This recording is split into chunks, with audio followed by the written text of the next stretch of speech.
Masih mikirin perempuan itu? Nino bertanya pada seorang pria bule yang kini tengah ngopi di ruang makan apartemennya. Sejak masalahnya dengan Amanda selesai, Nino memutuskan kembali ke apartemen tersebut. Alasannya tentu saja karena lebih privasi. Iya, gue nggak tahu dia di mana sekarang, ujar si bule. Anjay, udah tahu gue sekarang, ujar Nino. Nino dan bule itu pun kini sama-sama tertawa. Ansel, harusnya lo tanya nomor handphonenya berapa. Biar nggak bingung nyarinya, Jakarta itu lumayan luas loh. Gue ada nomornya, Nino. Tapi itu selalu nggak aktif. Fiktif kali nomor yang dia kasih.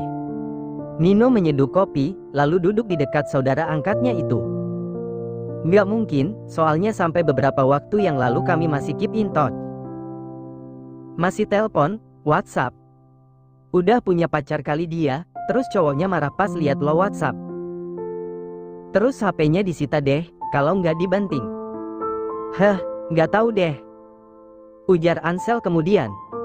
Pria itu lalu menyeruput kopinya. Tak lama seseorang pun terdengar membuka pintu. Pak Zio. Nadine tiba-tiba sudah ada di sana. Nino memang memberinya akses untuk bisa naik serta masuk kapan saja. Namun kini Nadine terdiam menatap kekasihnya itu. Ansel ini Nadine, ujar Nino. Hai, ujar Ansel seraya memperhatikan wanita itu. Nadine terus menatap keduanya. Kalian?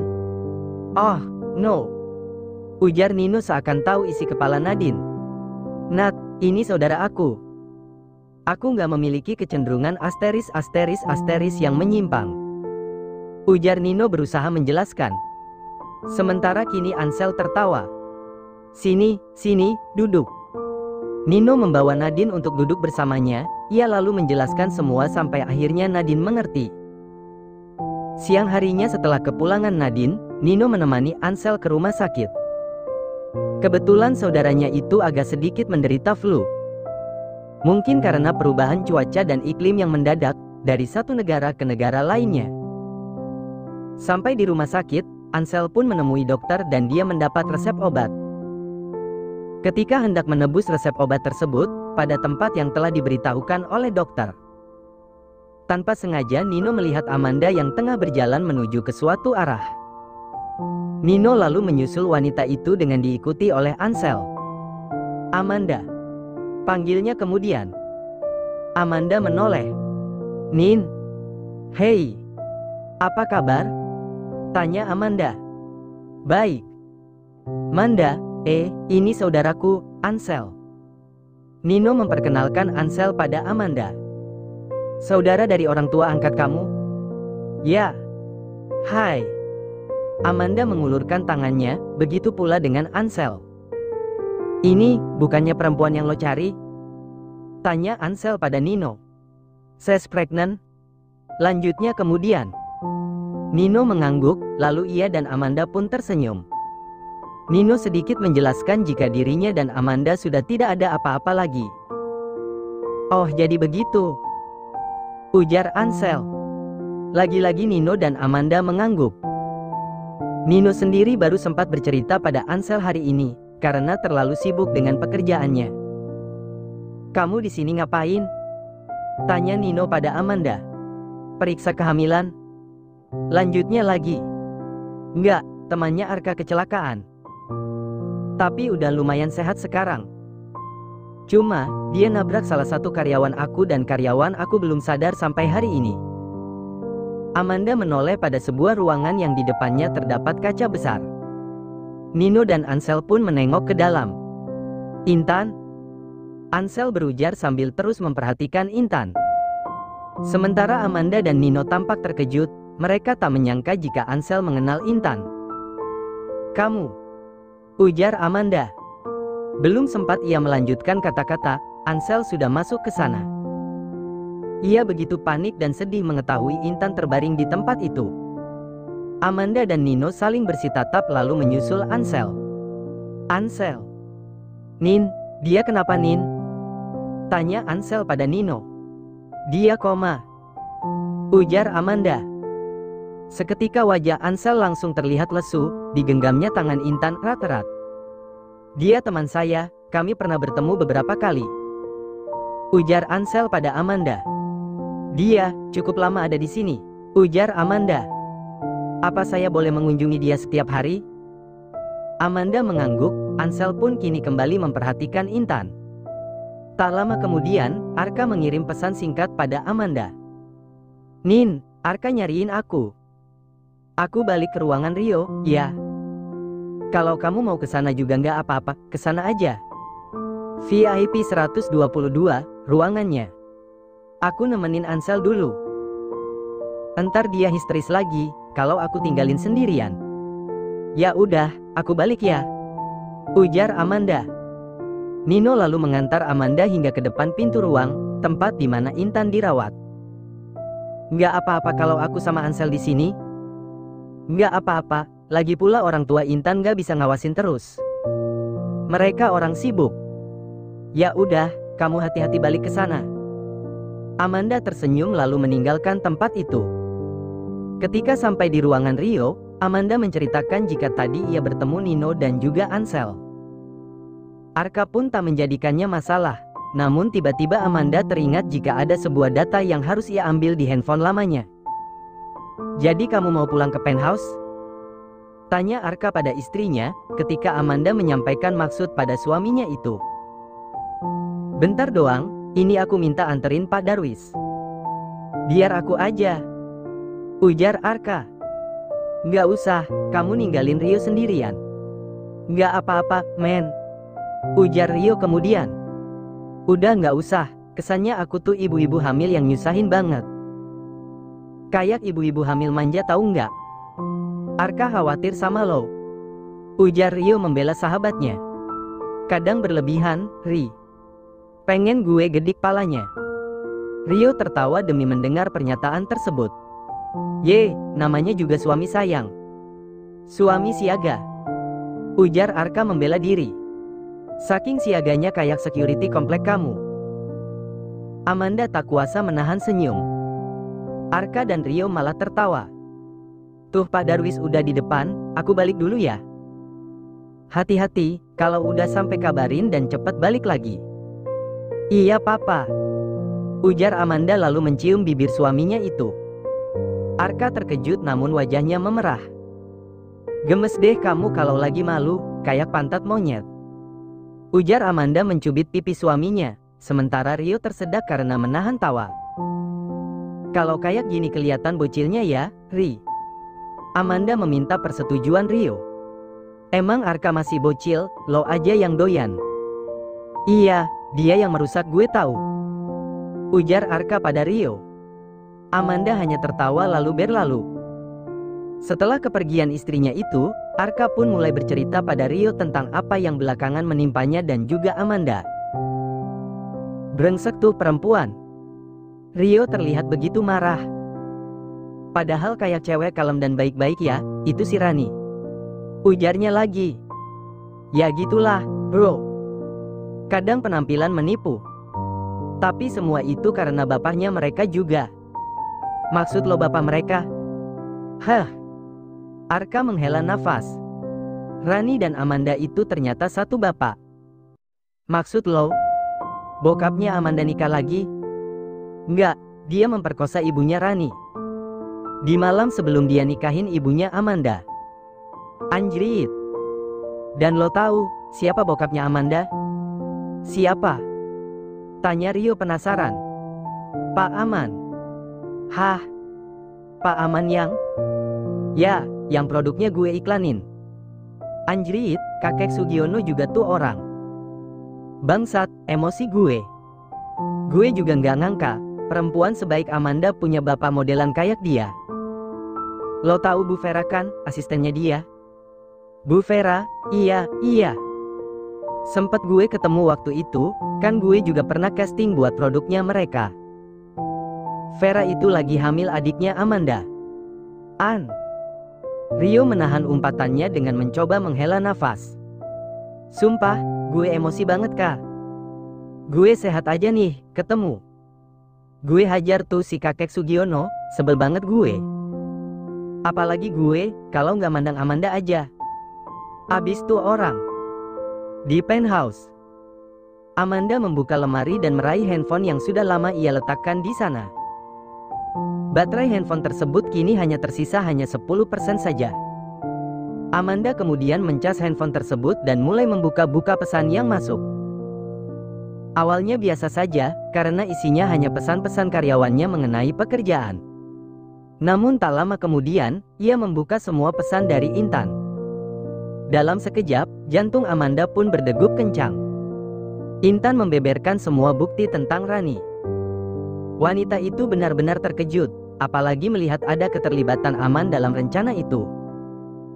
Ia kini benar-benar naik pitam, kemarahannya memuncak dan ia siap untuk meledakkan segala emosi yang telah bertumpuk. Sementara di rumah sakit, baru saja Nino dan Ansel melangkah pergi. Jari jemari Intan mulai bergerak. Kak, kenapa? Gue masih bingung deh, kenapa istri lo yang mendirikan perusahaan itu bisa tergeser posisinya? Kan dia yang mendirikan, ujar Rio bertanya pada Arka. Lah, Steve Jobs yang mendirikan Apple aja pernah dipecat dari Apple itu sendiri kok. Dipecat dewan direksi gara-gara masalah kepemimpinan. Oh iya, Iya, yang akhirnya dia mulai lagi. Terus beli studio Pixar, sampai sukses. Terus Apple-nya mau bangkrut, dipanggil lagi lah Steve Jobs-nya. Akhirnya di tangan dia, baru dah tuh Apple sukses lagi. Iya ya, kok gue nggak kepikiran sampai sana ya? Ujar Rio. Apa karena kecelakaan ini, gue jadi lemot? Lanjutnya lagi. Biasanya juga lo lemot, anjay. Ujar Arka. Gue pinter, Ege. Rio membela diri, diikuti tawa Arka. Jadi Amanda itu di sidang dewan direksi gitu? Mungkin tepatnya petinggi dan para pemegang saham kali ya? Kan mendirikan perusahaan itu bukan kayak lo mendirikan kontrakan. Dimana kalau pakai modal lo berhak sepenuhnya atas semua unit. Kalau perusahaan kan, nggak mungkin bisa dipegang satu orang. Udah pasti ada jajaran di dalamnya, yang menangani bagian masing-masing. Mereka bisa aja memberhentikan pemimpin kalau pemimpinnya dinilai nggak bisa menjalankan tugas. Emangnya tuduhannya apa sih? Tanya Rio lagi. Banyak, pertama tuduhan menjual rahasia perusahaan. Ini masih diselidiki, kok bisa rahasia perusahaan dikirim ke kompetitor melalui email pribadi Amanda. Udah jelas pasti pelakunya Rani, bisa aja dia tahu password emailnya Amanda dan menyalahgunakan itu semua. Tapi kita nggak punya bukti, belum dapat. Terus dia bisa tahu rahasia perusahaan dari mana? Kan itu orang terbatas biasanya yang tahu. Nah itu dia. Amanda ini kan mendirikan perusahaan itu, nggak sendirian. Ada beberapa rekannya yang juga ikut andil dalam merintis semuanya. Nah, di antara mereka ini kayaknya ada yang cepu. Sengaja memanfaatkan Rani, untuk membuat supaya Amanda ini seolah-olah bersalah. Dia nyuruh Rani buat menyelidiki Amanda, mungkin. Karena kan Amanda ini percaya banget sama sahabatnya. Mungkin ada beberapa kesempatan dia buka email atau akun tertentu, lagi ada Rani di situ. Karena dia ngerasa Rani ini sahabatnya, jadi santai aja. Bini lo terlalu menganggap sahabatnya itu orang baik, sih. Ya itu dia penyakit bini gue, susah mendeteksi orang jahat. Dia pikir semua orang itu baik. Terus masalahnya apa lagi? Amanda dituduh mengalirkan dana perusahaan ke rekening pribadinya. Kok bisa? Kan rekening perusahaan biasanya ada yang pegang. Masalahnya, para pendiri perusahaan selain Amanda. Semuanya diberi kepercayaan untuk bisa mengakses rekening perusahaan tersebut. Dan transfer itu dilakukan dari perangkatnya Amanda, dari komputer di ruangan Amanda. Udah pasti itu perbuatan Rani lagi, dengan bantuan dari salah satu cepu. Salah satu pendiri lain yang berkhianat ini. Kan ada CCTV, Kak. Nah itu dia, Amanda bilang CCTV di kantornya nggak menangkap pergerakan Rani. Ada beberapa video yang jamnya loncat, kayak sengaja dimatiin dulu. Ini lagi diselidiki juga, apakah ada pihak keamanan yang ikut terlibat.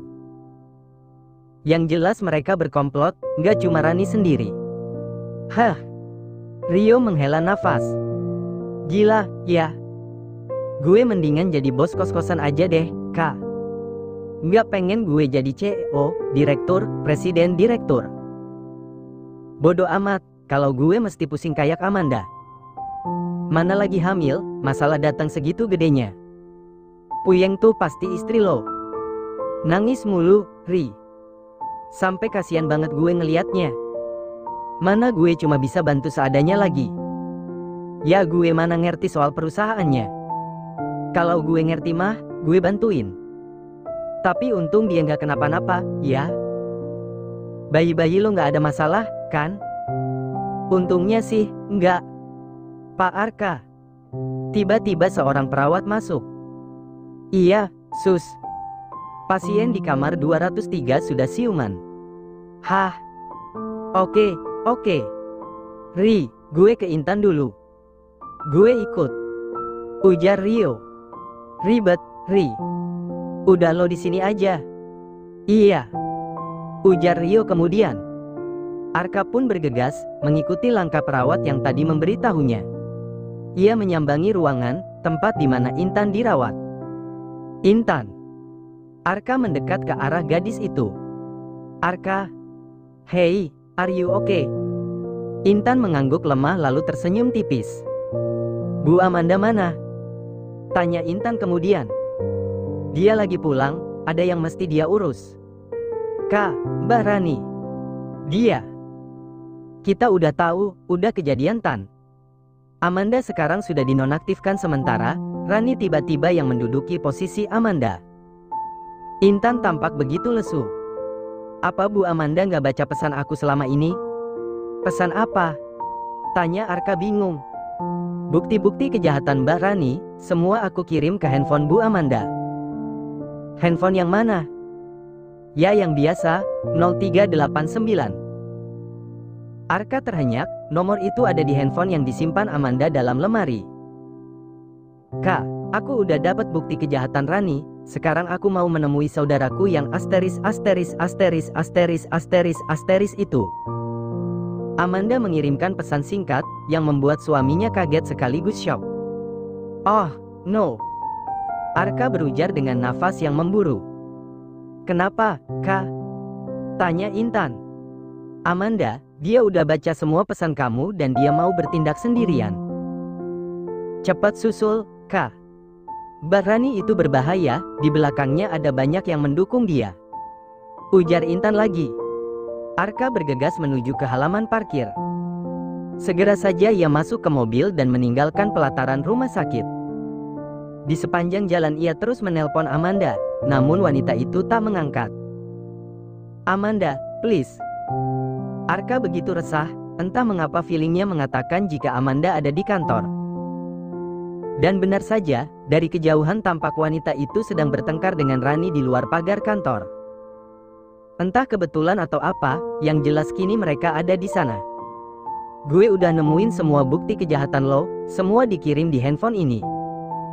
Amanda menunjukkan handphone berikut bukti video Rani bersama Aman. Rani yang sejatinya ketakutan namun berpura-pura tegar itu, merampas handphone yang ada di tangan Amanda lalu melemparkannya ke jalan. Braak. Handphone tersebut dilindas mobil.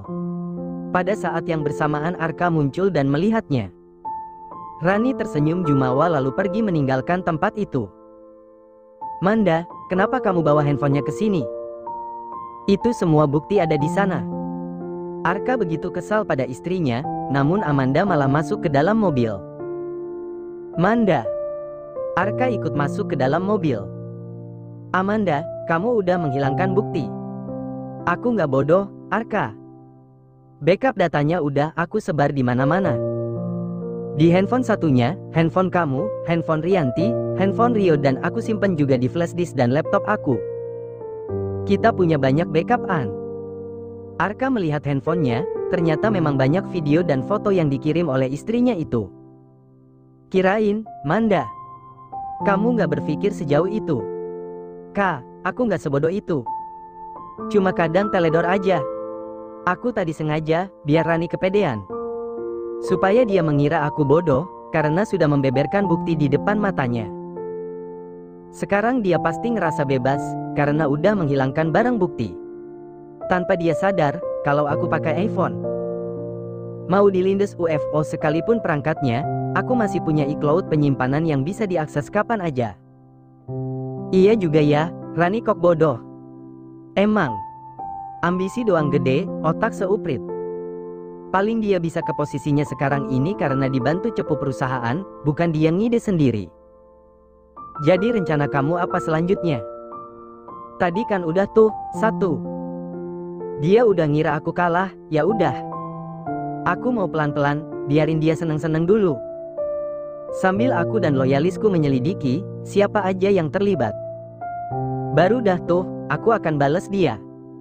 Aku akan buat dia yang melayang tinggi ke angkasa, jatuh ke Gatbau. Biar tahu rasa, dia harus kembali ke tempatnya. Di tempat sampah.